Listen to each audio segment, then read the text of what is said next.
Hello hi good morning नमस्कार साथी शुभ प्रभात। कतिजना साथीहरू त सुतिसक्नुभयो होला अनि कतिजना साथीहरू चाहिँ ड्युटीबाट भर्खर घर आएर खाना बनाउने क्रममा पनि हुनुहुन्छ होला। साथै म पनि भर्खरै ड्युटी सकेर आएर मलाई चाहिँ कस्तो खिर खानु मन लाग्यो। टिकटक हेर्दै थिएँ, टिकटकमा खिर खाएको देखेर मलाई यस्तो खिर खानु मन लाग्यो। सो मैले पनि खिर बनाउन लागिरहेको छु है। 11 बजे राति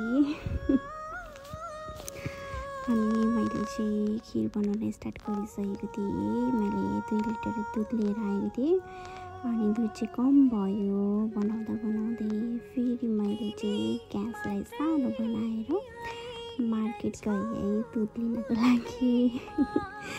कतिजना साथीहरूलाई यस्तो भएको छ कि भएको छैन। मैले चाहिँ फर्स्ट टाइम बनाएको थिएँ, सो मलाई खासै अन्दाज पनि थिएन नि त चामल कति राख्ने भन्ने। त्यही भएर चाहिँ दुध कम भएको थियो, पाकेको थिएन। सो मैले चाहिँ एकतिर दुध बसाएर फेरि पनि यसमै मिक्स गरिसकेको छु। अनि पाक्न लाग्दाखेरि चाहिँ मैले थोरै चिनी पनि राखेको छु है। खिर चाहिँ यत्तिको भइसकेको थियो। प्लस मैले त्यसमाथि थोरै घिउ पनि राखेको छु। हेर्दै खम लागिसक्यो। कति बेला बनाएर खानु जस्तै फिल भएको थियो त्यो टिकटक भिडियो देखेर। अनि त्यही भएर छिटो बनाउँदै थिएँ, भोक पनि लागिरहेको थियो। अनि म चाहिँ अब आलुको अचार बनाउँछु। आलुलाई चाहिँ मैले बोइल गरेको आलुलाई चाहिँ तासेर एउटा बाउलमा राखेको छु।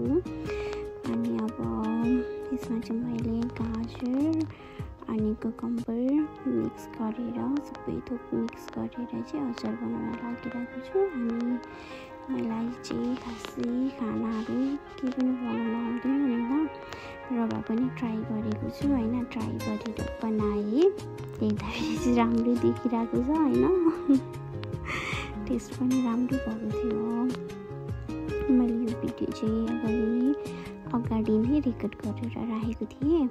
अनि यो साउन्ड चाहिँ मैले खाइसकेपछि राखेको साउन्ड हो है, सुत्ने बेलाको साउन्ड हो। प्लस हार्नु भएको जिउ हो नि त, घरिघरि लटपटिरहेछ। यही कुरामा चाहिँ माइन्ड नगर्नु होला हजुरहरूले। अनि खासै के बोल्नु पनि आउँदैन, के बोल्ने पो भइरहेछ होइन। आफै मिलाएर बुझिदिनु होला। अनि मैले चाहिँ अचारमा थोरै जिरा र यो के भन्छ तोरीलाई चाहिँ थोरै फ्राई गरेर अनि यसमै टर्मरिक लगाएर चाहिँ अनि लगाएको छु है। यसरी मसँग मेथी थिएन अनि मेथी पनि हाल्नु मिठो हुन्थ्यो नि त, मेथी थिएन अनि मेथीको साटोमा चाहिँ यसरी नै गरेँ मैले। धेरै अल्छी भएर चाहिँ मैले तिललाई चाहिँ नपिसी लगाएको छु है। अनि मेरो चाहिँ खानाहरू रेडी भइसकेको छ। अनि म चाहिँ खाना लागेको अनि मैले खाइसकेँ।